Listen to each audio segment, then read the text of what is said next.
Whitten. Today I'm going to teach you something a little bit different. I want to show you how to make the most of your budget in the grocery store. We're going to learn how to make my Sunday pork chops.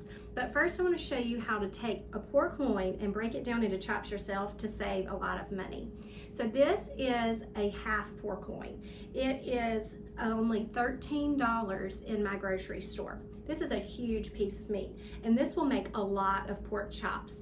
And per pound, this is a lot more affordable than already broken down chops. So when you have control over what you're getting, you can make more of your money. So in this case, I can cut several chops, make what we're making today, and use the rest for a pork roast or however else I want to use it later. So let's get started. First thing, I just took it out of the package and dried it off so it doesn't have any extra moisture on it. That way, when we go to season it and all that kind of stuff, it's going to receive the seasoning really well, and it's not sliding all around on my cutting board. I've got a really sharp knife, which I'll always link this below because it's a very affordable knife, and if you haven't replaced yours in the last 5 years or so, you definitely need to do that.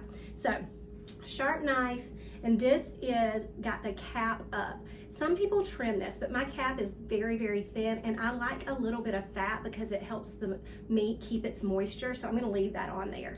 And I'm just gonna cut about 1 inch thick chops. So take your knife and just ever so slightly press through, and you're gonna see how easy it is to make a pork chop. And this is so much more affordable, like I said, than actually doing the pork chops already broken down in the grocery store. And I love too that you can control your thickness. So say I want to do a breakfast chop that's really thin. I can cut these super thin. I can even cut them thin, and I can cut them in half again this way, pound them out, and have a lot more chops and a lot less meat that it's required. So, but for this application, I'm doing about 1 inch thick. And these are called Sunday chops because I did them one time when we needed dinner really fast on Sunday.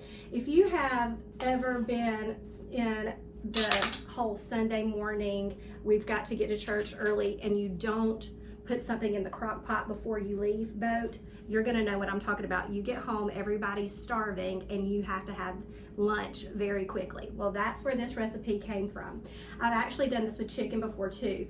It's a quick season and marinade, and then quick roast in the oven. I've also done this on the grill, so that goes even faster. So I'm gonna make 6 chops out of this today, and then I'm gonna save the rest of this roast, and I'm gonna make pulled pork for us for dinner. And that's the beauty of buying this whole piece of meat and not buying it already broken down. I can control what I do with this and save money. So that's 6 chops right there. And this is the perfect size roast now for me to make pulled pork for our family for dinner.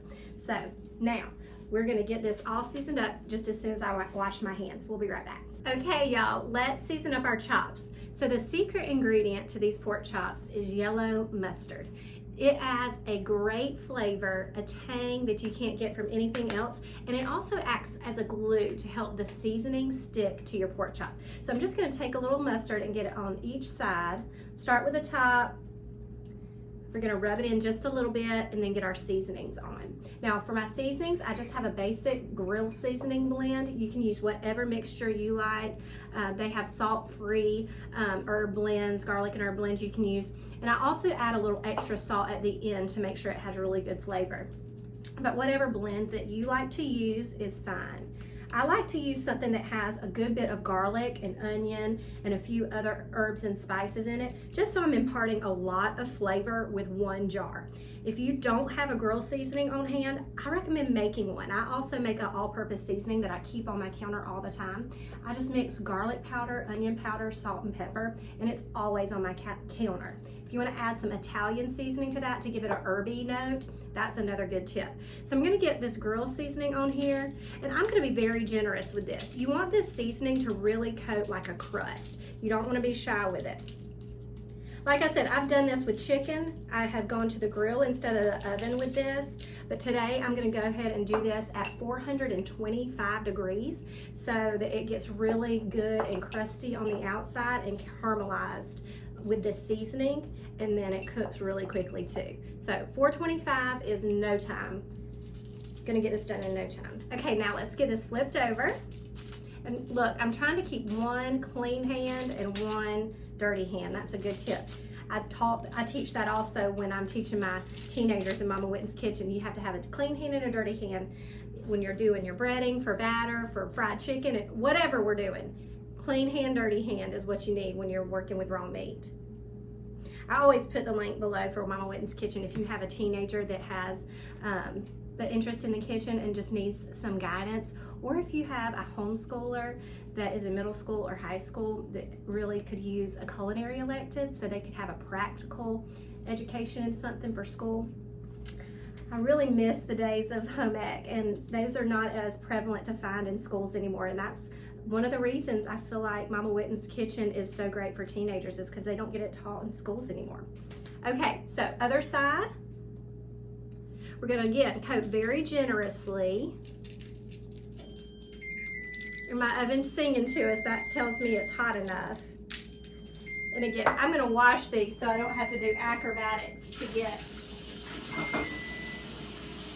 my seasonings on, my last little bit of salt.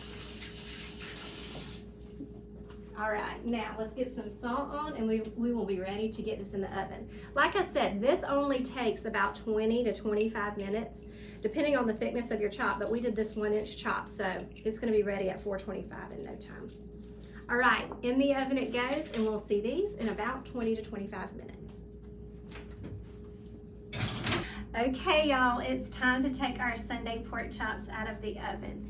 These smell amazing. They're ready in no time. We did them at 400, and it was only about 25 minutes to get these done. Look at that. If you need a little extra browning on top, don't hesitate to just run your broiler on low for about 60 seconds to get some brown on the top if you need help with that. If you do these on the grill though, they're ready even faster. Look at these. I've got to get one to get a taste. And get this guy right here. Looks amazing. All these juices in the bottom of the pan, you want to keep those. Don't waste them. Just take a spoon, get some off the pan, and put them over your chop. Yummy, yummy. It makes its own pan sauce, so that's an extra flavor boost that you didn't even have to work for. So delicious. Before I cut into this, I'm going to show you what it looks like. Isn't that yummy?